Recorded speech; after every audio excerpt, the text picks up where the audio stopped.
Hello mga ka-agri, ngayon ibabahagi ko po sa inyo yung 5 simple daily tasks na ginagawa ko para maging productive yung aking backyard kitchen garden. Coming up. Sobrang init po ngayon ng panahon, tapos El Nino pa.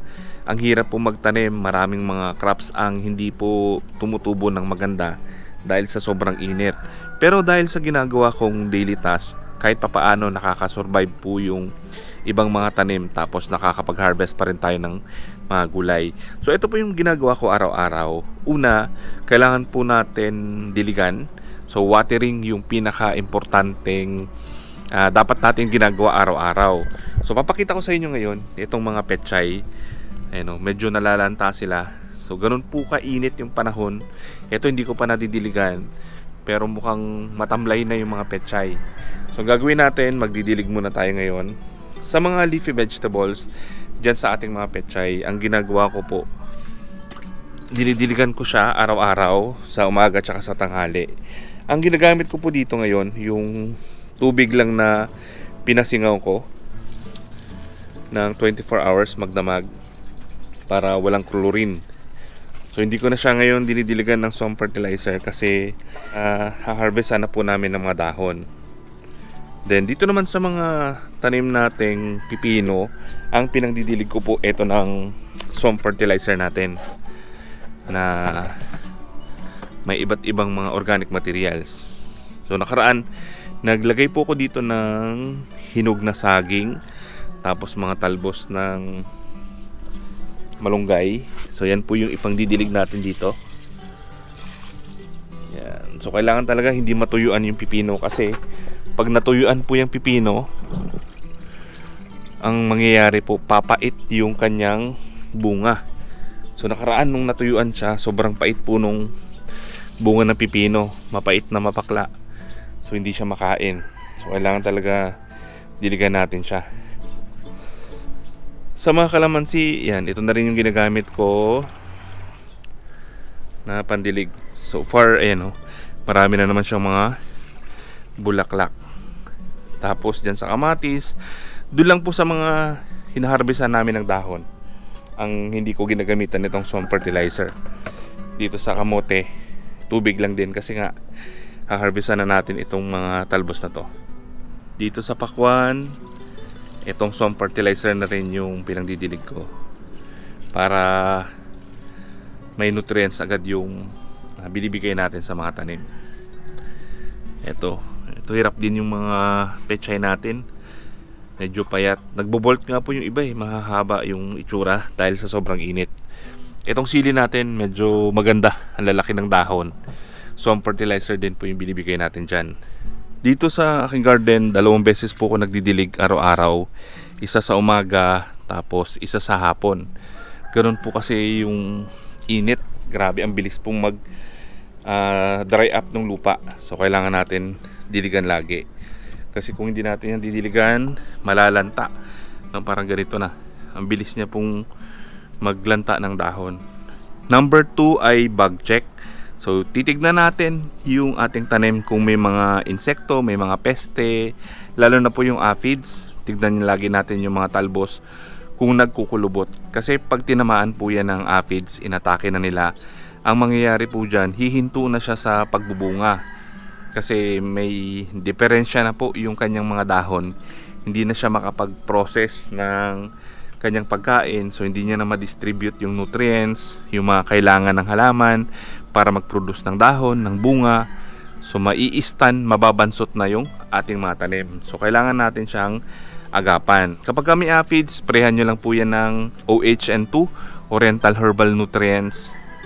Yung meron pong sili tsaka mga herbs para mapuksa yung mga aphids na yan. Tapos i-check nyo rin kung may aphids, siguradong may langgam po yan. So alisin din natin yung malanggam, pagpagin natin sa puno, tapos saka natin siya isprayhan ng vinegar na merong dishwashing liquid. 100 ml ng suka, tapos 5 to 10 drops ng dishwashing liquid. Pero wag po natin i-sprayhan sa tanim kasi sobrang tapang po ng solusyon na yon, pwedeng malanta yung mga dahon. Langgam lang po yung i-sprayhan natin. So pagpagin nyo or sprayhan nyo po ng tubig para maalis dyan sa tanim. saka natin siya sprayan yung mga langgam. Check din natin yung mga pipino natin, yung mga cucurbits tulad ng pipino, ampalaya, upo, pakwan. Kasi meron po silang peste, yung tinatawag natin cucurbits beetle. Kinakain nila yung mga dahon, tapos sila rin po yung nakakapaglipat ng mga sakit sa ibang mga tanim. So kailangan po mapuksa natin yung mga cucurbits beetle na yan. So far, ang isa lang po na sumisira sa aking garden, itong mga leaf miner. Yung mga kumakain dun sa tissues ng mga dahon, kaya nagkakaroon po ng mga marka-marka. So ginagawa ko dyan, pinipisil ko lang. Nung bago ko to tinaniman, itong garden na to, nauna po kasi itong kamatis. So dito po napakaraming leaf miner. So dito po nagsimula, pero yung mga dahon na yun naalis ko na. Ang problema, yung iba naging adult, tapos nakapangitlog dun sa ibang mga tanim. Kaya yung ibang mga tanim natin, naitlogan tapos nagpisa. Nung naging larvae, doon na po sila sumisira ng ating mga tanim. Yan. So kailangan natin pisil-pisilin yung may mga kinainan. Dito naman sa talong, so far wala na po akong problema, na control na po natin yung eggplant, stem and fruit borer. So sa borer na yun, ang ginagawa po nung peste na yun, pwede niyang i-inject yung kanyang itlog dito sa mga talbos. Yan po yung isang manifestation or palatandaan. Pag nakita niyo yung talbos nalalanta, meron po yung uod sa loob. Ang nangyari dyan, nag-inject yung insekto ng itlog dun sa talbos, tapos pagpisa ng itlog magiging larvae. So yung larvae, yan po yung pinaka-destructive stage ng peste na yon. So kakainin niya yung loob ng talbos, kaya po nalalanta. Tapos ganun din, siya rin po yung tumutusok dun sa mga bunga. Tutusukin niya yan, pagpisa ng itlog magiging larvae, kaya may nakikita po tayong mga uod sa loob ng bunga. So yan po, na-control ko na yung ESBF na yan. So far wala po ko nakitang mga uod sa bunga sa mga na-harvest natin. Kanina, kahapon, tsaka yung mga nakaraang linggo, wala naman. Ang worry ko lang yung galing naman po dito sa kabilang taniman, so baka dyan manggaling. Pero sa ngayon wala naman po nakita na ganong klaseng peste. Sa pagkontrol naman po nun, pwede kayo mag-spray ng OHN2 or Oriental Herbal Nutrients 2 para maalis at mapuksa yung mga peste na yon, yung mga adult, pati yung mga itlog. Then pag may nakita na po kayo mga talbos na nalanta o may mga bunga na may butas, alisin nyo na po yan. Ako sinasacrifice ko na po yung may mga butas, kasi baka hindi ko po mapansin, kumalat, maging adult ulit yung mga uod na yan. So iikot yung cycle nung ganong klaseng peste. So sinasacrifice ko na po yung may mga bunga na natusukan. Yan po yung ginawa ko nung una. Tapos yung mga talbos na nagbumaluktot, pinuputol ko na, tapos sinusunog ko or binabaon sa lupa yung mga talbos na yon para hindi po siya kumalat. So pag naging matured po yung mga larvae na yon, magiging pupa. So para siyang nakabalot. Makikita naman natin yan sa mga dahon or dyan sa lupa. So gagawin natin, pisain nyo na po yon, wag nyo na siyang palakihin. Then sa adult naman, yung spray nakakatulong po yon, tsaka sa itlog. So yung life cycle po ng ESBF, from adult, mag-inject siya ng kanyang itlog, tapos yung itlog pagpisa magiging larvae, yung larvae na yon magiging pupa pagka matured na siya, then hanggang sa maging adult. So kailangan bawat stages po nun makontrol natin yung ganong klaseng peste. So, spray, pruning, tsaka pag-dispose ng mga parts na kinainan. Yan po yung mga prevention na pwede natin gawin. Number 3 ay hand pollination.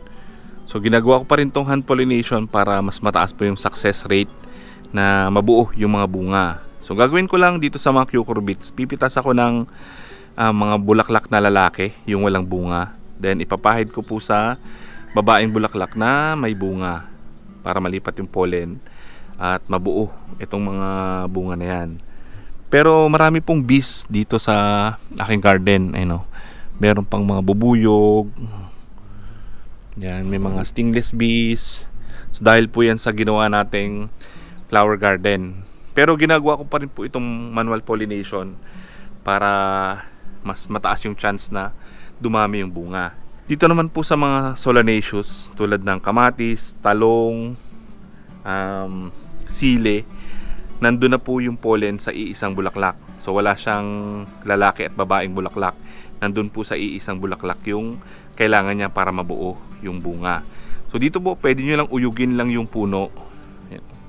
Sagiin nyo lang yung puno para mag-mix yung mga pollen. Kasi kung iisa-isahin nyo po yan, sobrang dami. Pero kung sa mga sili na gusto nyo pong mag-breed, yan pwede nyo po talagang tiyagaan na isa-isa. So, lalo na po pag cross-pollinate kayo ng iba't ibang klase ng sili. Number 4 ay harvesting. So kailangan po pitas tayo ng pitas ng mga bunga para tuloy-tuloy din po yung pagbubunga ng ating mga tanim. So dito sa pipino, naka-harvest na ako kanina. Nakapitas tayo ng mga 3 piraso dito sa area na to. So kailangan patuloy natin pitasan yung mga tanim natin. So yan po yung isang technique ng mga farmer para tuloy-tuloy yung pagbubunga ng kanilang pipino.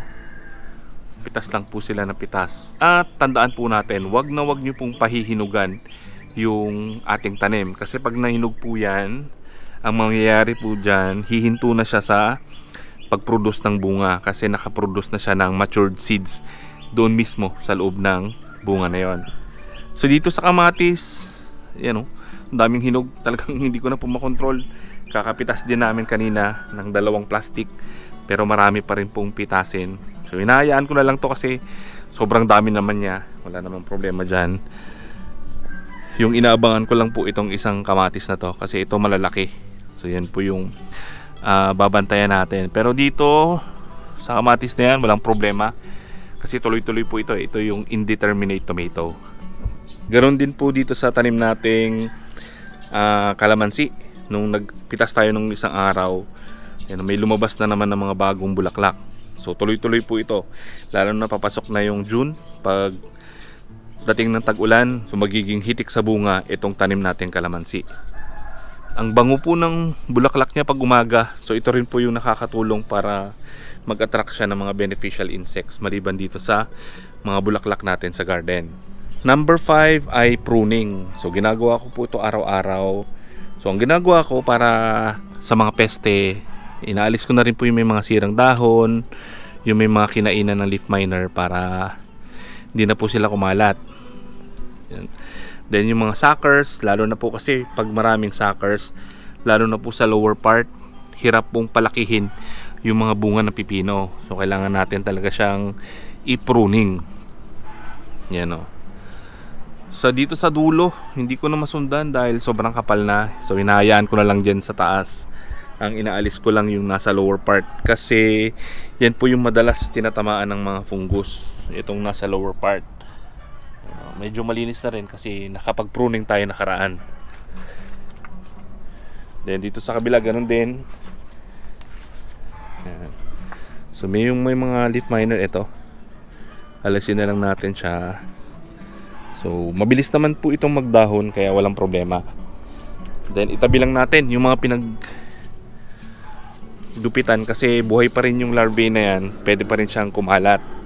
Then ganoon din sa talong, yung may mga discoloration na dahon, para kung fungus man yan, hindi siya kumalat.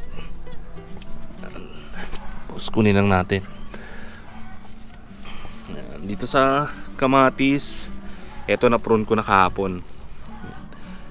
May mga fungus kasi yung mga dahon dahil po dun sa tumatalsik na tubig galing sa lupa. Yan, ganoon lang, pruning na tayo ng pruning para tuloy-tuloy yung pagbubunga ng ating mga tanim. So sana po nakatulong information na to. Sana tulungan nyo rin kami i-share yung mga information para makatulong tayo sa iba. Maraming salamat po. Happy farming!